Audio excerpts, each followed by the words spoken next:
Mr. Sunday! Hey, come over here! Looks like someone needs help. Let's go check it out. Mr. Sunday. Hey there! Okay, see the moon in the sky? It's about the size of the cap on my Soul Glad bottle. If I just reached out my hand, I could grab the moon, couldn't I? The moon? You mean the Grand Theater? Yeah. Look at me. I've been away from home for too long. I must be missing that moon. But it's no big deal. The Grand Theater here looks much better than the moon back home. It's just magnificent. They told me not to sell everything I had just to come to Penacony. How short-sighted. Selling everything you had? Why would you go to such lengths? Why? Can't you see? Life back home is miserable. It's not really living at all. It's better to be here at Penacony. No pain, no worries about tomorrow, just sweet dreams. You can do whatever you want. That's what I call living. Yeah, now this is the life. Is this truly living? Huh? What did you say, young lady? I didn't quite catch that. Oh, it's nothing, sir. You see, the traffic on Glocks Avenue can be dangerous. How about I ask a Bloodhound family member to escort you to Ideen Park over there, so you can continue enjoying your sweet dream? Oh, yeah, that's a great idea. Wow. No wonder you were the leader of this sweet dream. You're totally a lifesaver.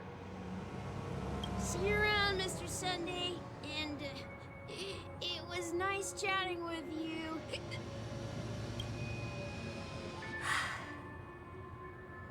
What's up, sister?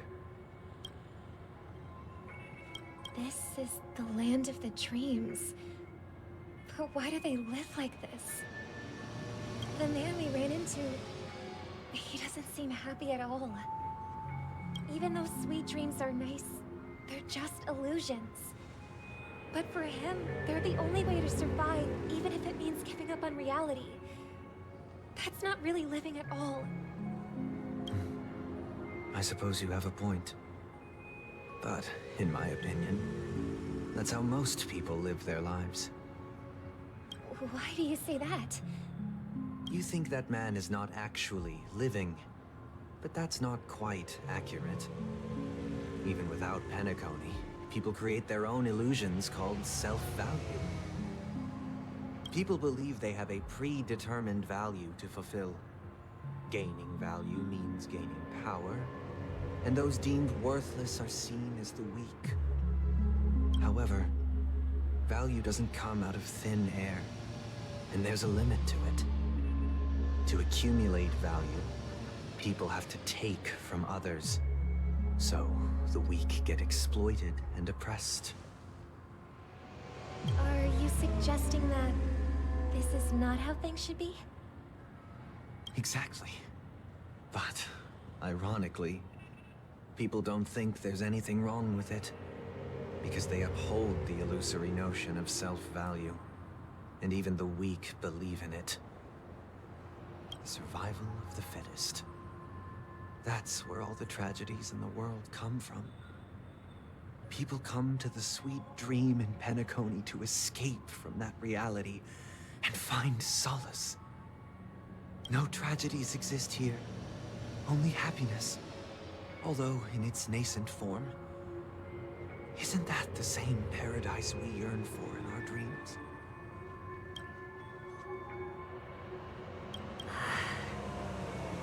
Perhaps that man is just an exception. Let's not jump to conclusions. We should experience the dreamscape ourselves. just as I did at Dreamflux Reef. Yes. Seeing is believing. I'll accompany you. The Dream Master hasn't shown up yet, so we have some time for a stroll.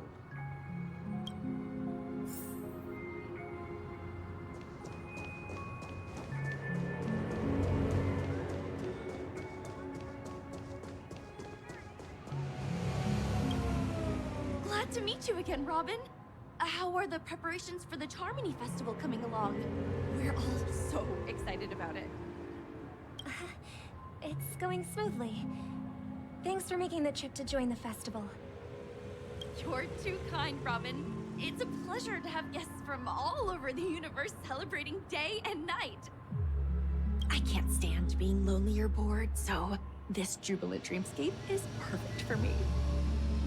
But if this went on forever, would it get boring too?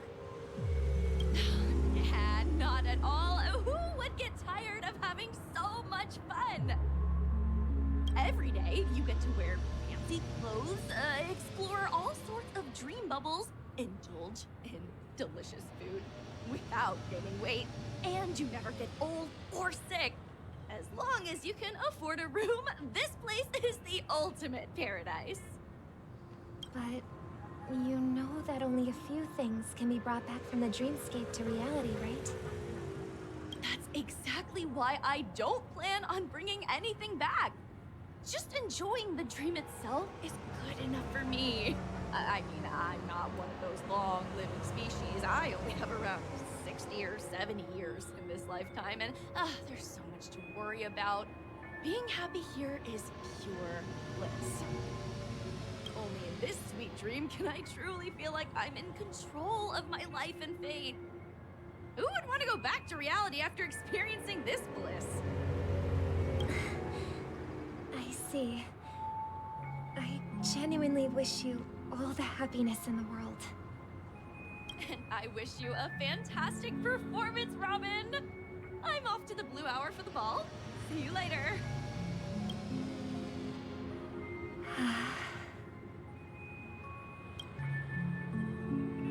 Seems like that guest's perspective didn't resonate with you either.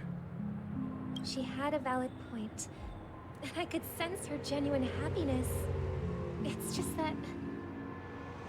What you're trying to say is, she thinks she's in control of her life.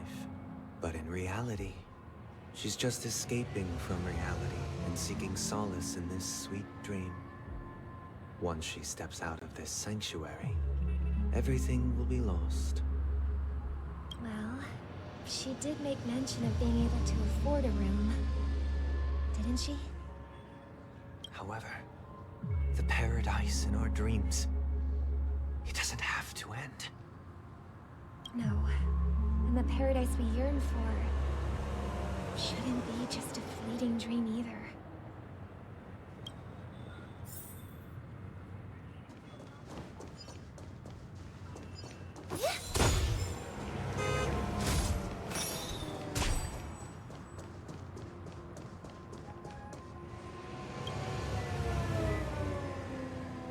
The scenery in this dreamscape is truly breathtaking, isn't it? Oh, Robin. Can't believe I'm meeting you in person here. What an honor. You're right. Even though time stands still in this dreamscape, it always feels fresh. I find something new every time. A philosophical mind. I hope I'm not intruding. Oh, not at all. No. With little time left, I yearn for meaningful conversations, especially with someone as esteemed as you. Do you mind if we chat? It's my pleasure. No need to be formal. Just speak your mind. You said, with little time left. Please, forgive me for being blunt. But is that why you came to Penacony? Yeah. I was part of a war, and while escaping from the Sarkosian mothership, I got exposed to some radioactive materials. And then, all my comrades died. I hometown was wiped out by neutron bombardments. I couldn't bear to live with everything I knew gone. That's when I heard about a possible solution here, so I came. How heart-wrenching. I hope the family has been able to help you. They have, and I'm truly grateful for that. They provided me with a comfortable room, the most advanced life support devices in the cosmos, and a stellar team of caregivers. My physical body is now in the dream pool, sustained by life support.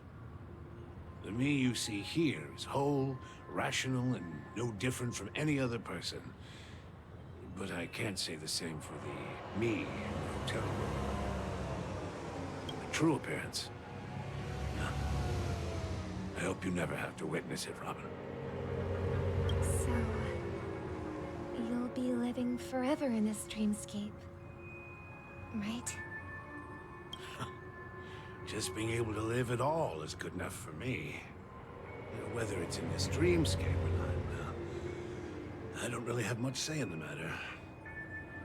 My world has been torn apart, and my life could end any second. So, even if this whole place is an illusion, it's still my paradise, and I'll treasure every moment I spend here. How I envy those everlasting things. That old man's story. It's so tragic. Fortunately, this sweet dream gives him joyful memories to hold on to for the rest of his life. That's precisely why this sweet dream in Penacony exists. However, even the sweet dream has its limitations. While it provides solace to the disillusioned, it can't completely eliminate pain in reality. There will be a way out. Penacony is already on the right track.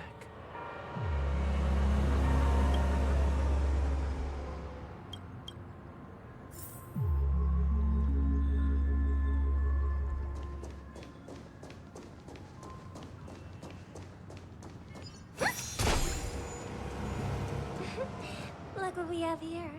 A lovely young lady. Wait, is that me?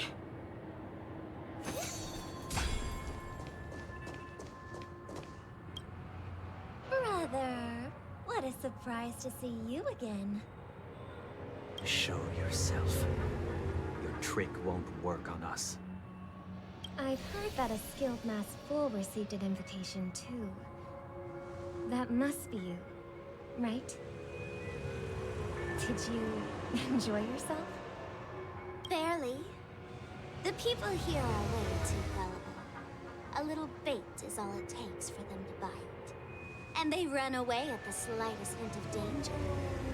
In other words, they're naive and cowardly. Now that you've had your fill, it'd be wise to leave before it's too late. The music of the harmony doesn't tolerate discord. What? Now that you have the real Robin, I'm useless? Oh, how disheartening. I've done so much for the family. You should be thanking me, because if it weren't for me cleaning up this mess, Penacony would still be in shambles. Don't you think? That was a personal request from the head of the Iris family, and it has nothing to do with us. Step aside and stop causing trouble for the Charmony Festival. The Charmony Festival? You think you can scare me? You think I've no idea what you're planning? I don't care what you're thinking, chicken wing boy. But I'm pretty sure our lovely Robin won't be appearing on the stage. After all, you're well aware of what a sorry state this dreamscape is in under the banner of harmony. Penacony, the land of the dreams. Is this truly the paradise you desire? Stop it.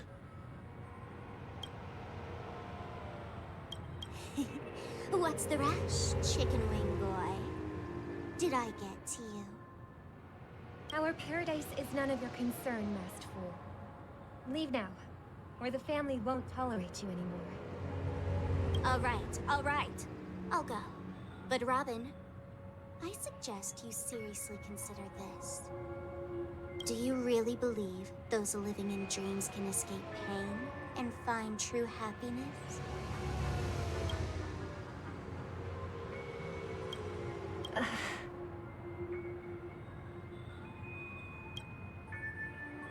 Well, I've done my part. And now I'm simply waiting for the fireworks to begin. Here, the last two gifts for both of you. And don't lose them.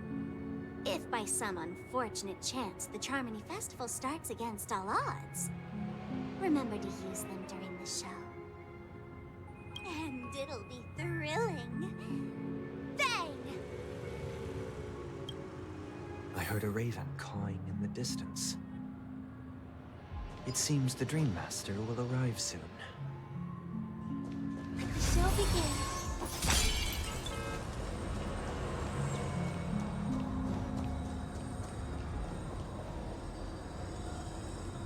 Let's wait here for the Dream Master to arrive. Okay. By the way, brother, I heard you no longer have a sweet tooth. Back when we were kids, you used to steal my desserts. Seems like a lot has changed during my absence. What exactly happened? Well, someone has to stay awake even in this sweet dream. But that someone doesn't have to be you, or anyone in particular. You're carrying too much on your shoulders, brother. The paradise in our dreams. It shouldn't be like this. Penacony is nothing more than a dream. It can't erase the worries and pain of reality, or bring true happiness. It only offers an escape from reality. Nothing more. Remember the old man we met earlier? Without this dream, he might have completely lost himself. That might be true, but even without Penacony, he could have chosen another path.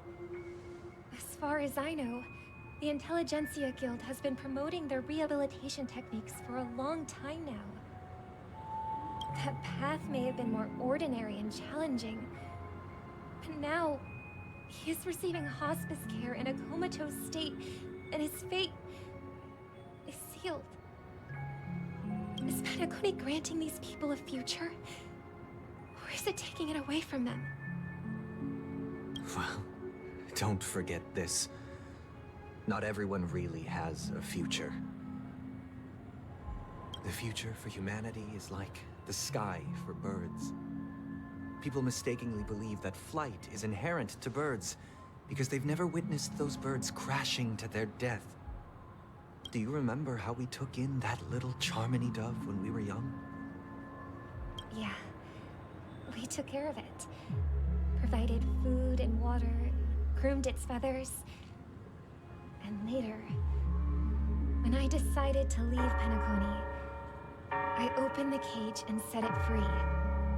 Well, I didn't mention what happened to it in my letters because I didn't want to upset you.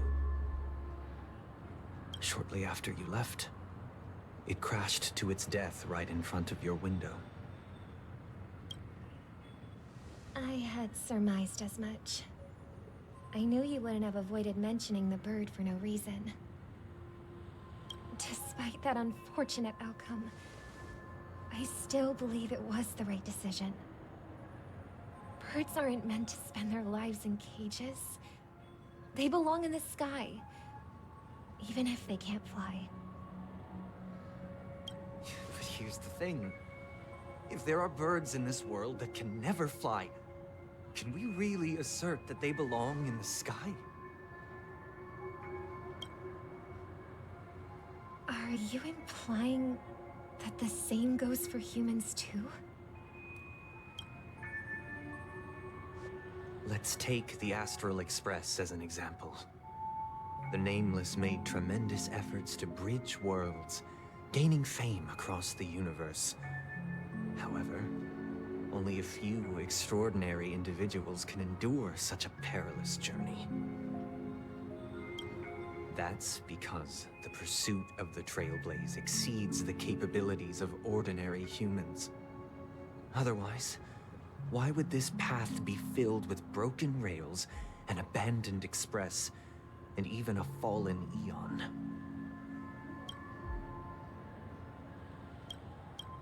That's just sophistry. If that were true, then only the powerful would have the right to determine the future. Unfortunately, that's exactly what happens. Another name for the future is self-value. While this world has its fair share of heroes who inspire people and garner admiration for their heroic deeds, the majority of ordinary people will never become heroes in their lifetime.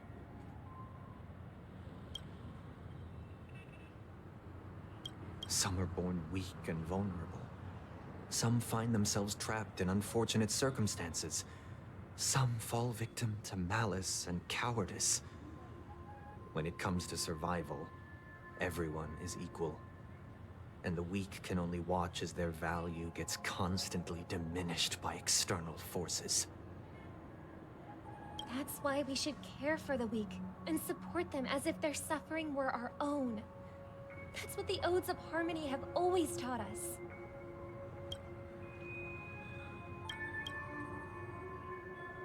While the Harmony holds noble aspirations, the strong will always be strong, and the weak will always be weak. Even in this carefree dream.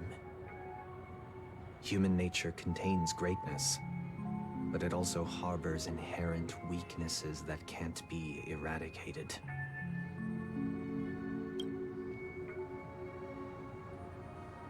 In the end, if people can't even secure their own survival, they won't care about the illusory future of equality.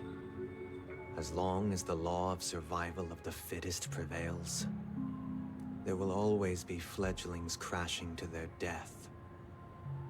But if people don't live for the future, do they merely exist for survival?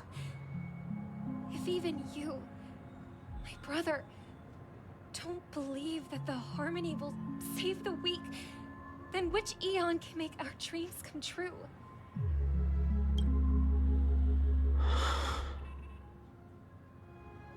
People often forget that when the first bird took flight, the entire world envisioned a future where no more fledglings would ever crash to their death.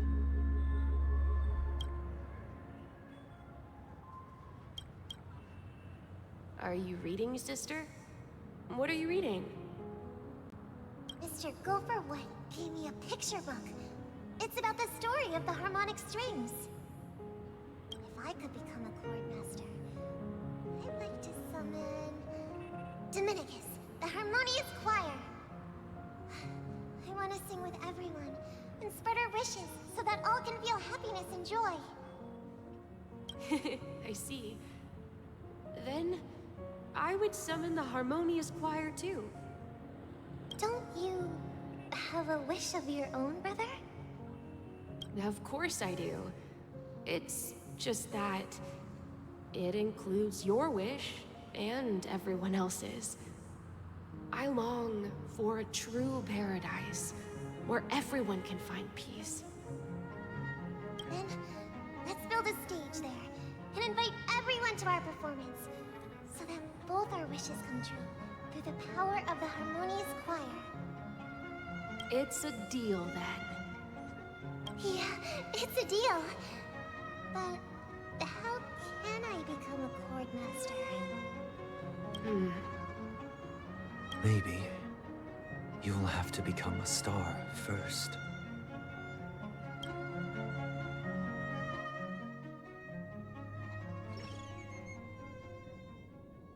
You're back sooner than I thought. Any results? Yes. And now, it's up to us to forge ahead. Since he's already carried out his last wish, my final mission is complete. But pardon me if I sound curt. It's good to have determination. The path Mikhail left for you is not an easy one to tread. Why else would he have chosen to sleep in solitude, staking everything on some nameless in the future? But you have the numbers, and in numbers comes strength. So that might just delay your inevitable a little more. Got any more encouraging words? As I see it, relying on Welt's negotiations alone is far from enough. Regardless of whether the other party will be compliant, negotiating simply allows us to meet them as equals and won't grant us an upper hand. Penacony is our rival's home turf, and we already have very few chips left to play with.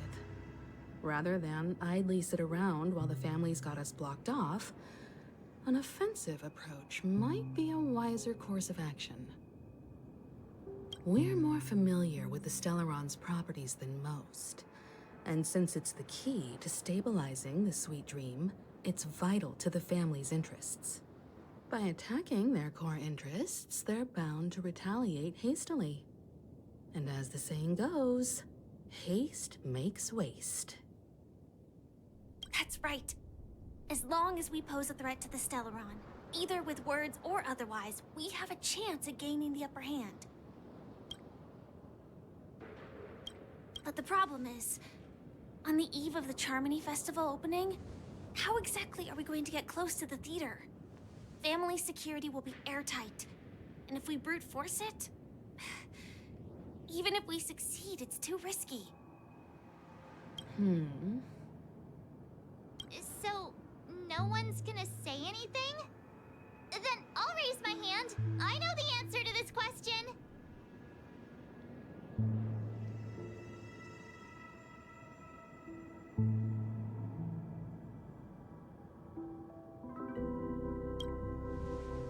Why are you speaking like the General of the Law Fu?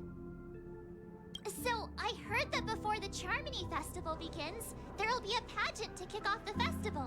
It's called the Soul Glad TM Festivity Auditions, or something, and it's going to be held in the moment of Scorched Sand. As long as we clinch the top spot, we'll be able to attain the title of Festive Superstar, and be able to personally bask in the graces of Miss Robin. Not that that's important. What's crucial is that we can enter the Grand Theater before the audience arrives. So, how do we go about participating in these festivity auditions? I've already procured special invite tickets from Miss Robin's fan club. To tell you the truth, I had been preparing to join the auditions all along. But now it looks like even if I scrape through, I probably still won't have the chance to shake Miss Robin's hand. So they're still running this thing, huh? It was originally just a publicity stunt, set up by Mikhail to drum up attention. But it looks like it might be worth a shot. We'll follow March's plan. Mr. Gallagher, will you be joining us? I'm afraid I won't have the time. As a virtual character, I've already completed my final mission. Whether Penacony can awaken from this dream is all down to you.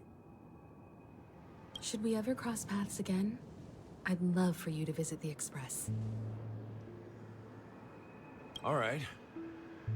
I'll have to add to that databank of yours you've got on the Express. And Miss Firefly, we thank you for all your support. We're faced with a formidable enemy. As long as the Astral Express and Stellaron Hunter's objectives are aligned, we're willing to cooperate with you.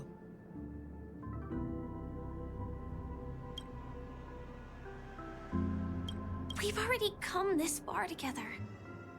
I'd like to join you for the rest of your journey on Penacony. I'm pleased that we can finally fight shoulder to shoulder. I couldn't ask for a better ending. This is also the spirit of the Trailblaze. Now, everyone, let's prepare to move out.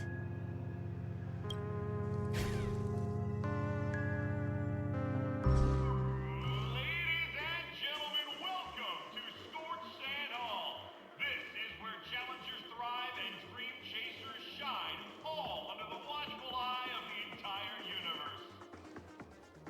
If you have ambition, dream, and the drive, dear friend, the next superstar of Penacony's Charmony Festival could be you. Oh, wow, they've really outdone themselves. Oh, I'm starting to get excited.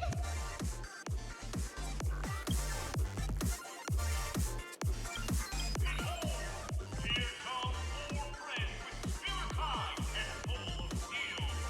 Are you aspiring to be the superstars of the festival? Is he talking about us? Yes, you! There's no doubt about it. I see you have all the potential of a superstar in you. Excuse me, you four. What are you hoping to get out of all this? As the last group of contestants, how confident are you in overcoming all of the challenges? Would you be open to a brief exclusive interview with us? It'll be quick. Your journey is long and fraught with peril, yet under a sky blanketed by banners, you vie for the crown. The sword and rose! Protect the beauty! The beauty! Magnificent and majestic! A knight's head is hard as steel. Brotherland's focus is stubborn as a heel. We don't all have to be winners, but if we don't have fun, we'd all be sinners. People are pouring in. Kinda feels like all sorts of baddies are showing up. Let's get in there quickly and enter the competition. Ladies and gentlemen, please make way. Make way. Coming towards us now is one of Penacony's top 10 wealthiest tycoons and the soul-glad business empire's founder, Mr. Dean. Allow me to introduce myself. I'm the director of Soulglad's factory, Dean Lee. My 4 friends, introduce yourselves to the audience across the cosmos. Hello, everybody. I'm Himiko, a nameless from the Astral Express, and these are my companions. Don't you guys need to hide your identities? Hide it anyways. Penacony is plastered with our posters. And because the Astral Express is so well known, the family won't dare to make any rash moves.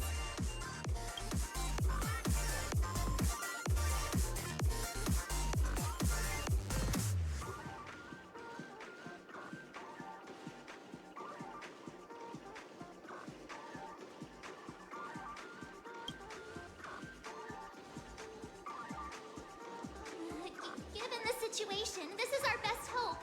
But let's just get it over with quickly. Hello, everyone. I'm Mark 7. I'm an ordinary girl who loves adventures. Hello, everyone. I'm Firefly. I am also an ordinary girl who enjoys adventures. So it's a bunch of nameless guests. This final face-off is bound to be spectacular. Time is precious. My 4 friends, come with me.